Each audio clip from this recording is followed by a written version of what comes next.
मंजरी के गांव को पहाड़ियों ने चारों ओर से घेर रखा था। उसकी जिंदगी भी उन्हीं पहाड़ों की तरह थी, सीमित, चुनौतीपूर्ण और कई बंधनों में जकड़ी हुई। मंजरी एक कुम्हार की बेटी थी।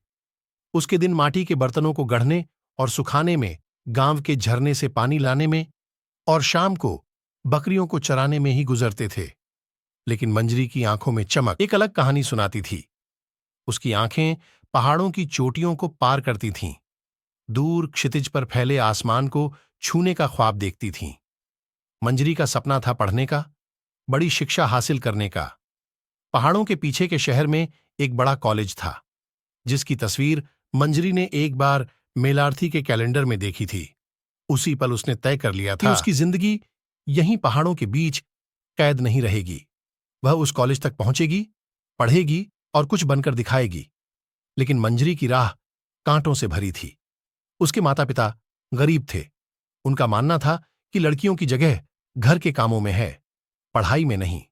गांव वालों की नजर में भी एक कुम्हार की बेटी का इतना बड़ा सपना देखना बेवकूफी थी। हर तरफ से विरोध, हर कदम पर रोक टोक। लेकिन मंजरी टस से मस नहीं हुई। वह सुबह तड़के ही उठती थी, बर्तनों को गढ़ने से पहले चुपके से किताब खोल लेती। खेतों में काम करते हुए वह गुनगुनाती हुई अपनी कक्षाएं दोहराती। रात में जब गांव सो जाता, चांदनी की रोशनी में वह मिट्टी का एक दीपक बनाती और उसके प्रकाश में पढ़ती। हर दिन एक चुनौती थी, लेकिन हर चुनौती के साथ मंजरी का संकल्प और मजबूत होता जाता। एक दिन मंजरी ने मेलार्थी को अपनी तरफ देखते हुए पाया। उसने सारी हिम्मत जुटाकर मेलार्थी से पूछा कि शहर के कॉलेज तक कैसे पहुंचा जाए। मेलार्थी ने उसकी आंखों में जलती लौ को देखा और उसकी मदद करने का वादा किया। मेलार्थी ने मंजरी के माता पिता को समझाया, गांव वालों को उसकी हौसला अफजाई की, शिक्षा दी जाती थी। आज मंजरी अपने स्कूल में बच्चों को पढ़ाती है।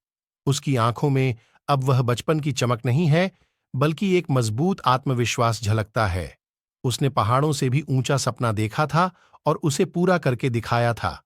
मंजरी की कहानी बताती है कि हौसला हो तो बंजर जमीन पर भी फूल खिलाए जा सकते हैं। ये कहानी हिम्मत की, संघर्ष की और सपनों को